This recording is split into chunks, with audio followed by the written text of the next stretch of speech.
that would have been very easy to have a team of maybe 3 just cleaning everything. You have Treyarch, you have Raven, you have Sledgehammer, you have IW, you have Team Ricochet, then you have Activision, and then the CDL component is split off into another like sub-pocket of Activision.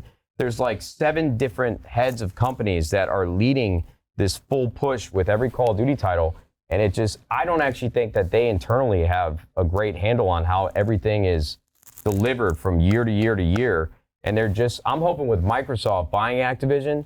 And this recent, like a month ago, they said that Xbox and Microsoft's directive to all the developers is like, hey, don't worry about UI. You should not try to do anything new and inventive for the future titles, because I think they're going to come in and try to lay like a consistent thread and through point for all the games. But it just feels like it's chaotic from the outside looking in, and I would imagine that's exactly how it feels from the inside looking out. It's just a mess. There's too many things really happening. Well I think kind of popped. Dude, the most obvious sign that they weren't really paying attention was when there was the invisible character in Warzone with the red head for fucking 3 months. Yes. For 3 months. Apparently, there's a new one that's back as well. God, so one of the new operators that they just sold, you can only see. I think you can only see his head.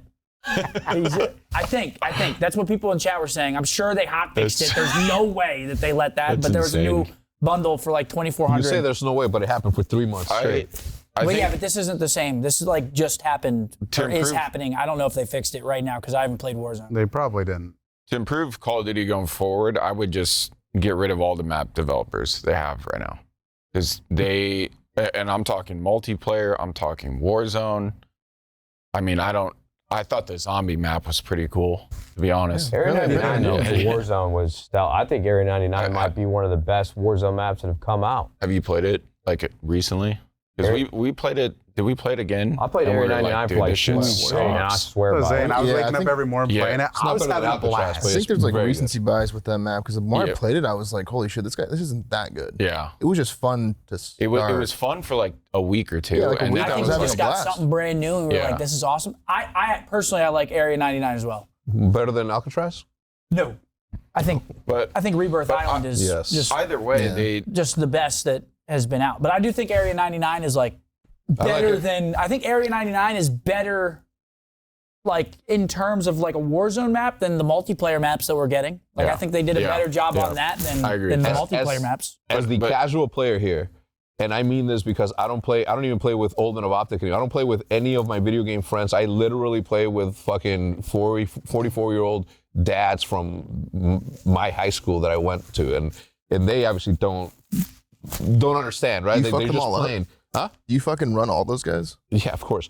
But I'm saying, like, it is a good experience to see people who aren't from this world enjoy it so casually the way they're doing right now in Black Ops 6. Well, I think a big like solution in my mind is, instead of like restricting and then re-releasing random maps from different titles in games, like they just brought back Hacienda. Yep.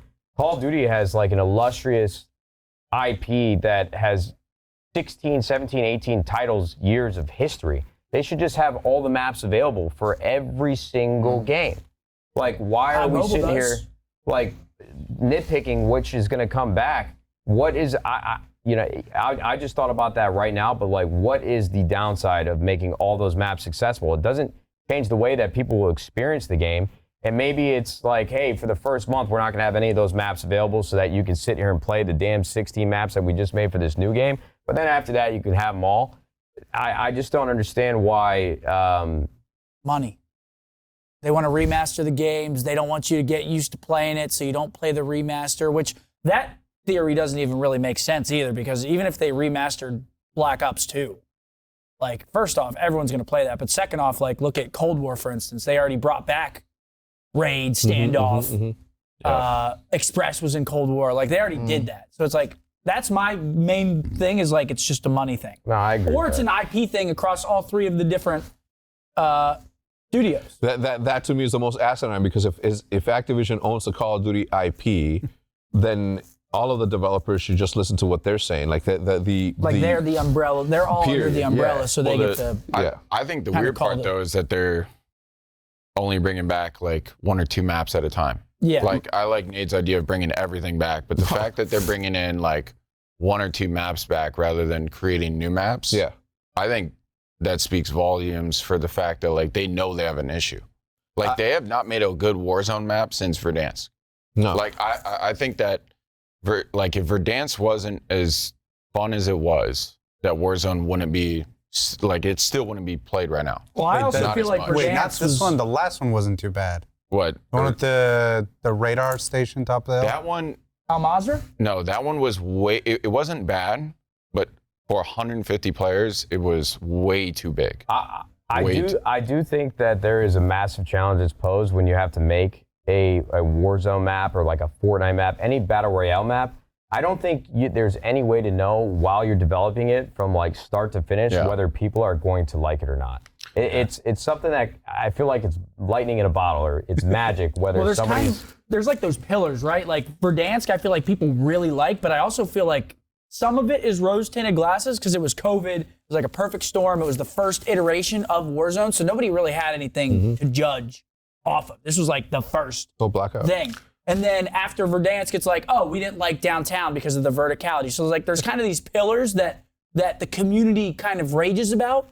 So like verticality's one, movement's one, like give us the balloons so we can go quick like Apex has. Yep. So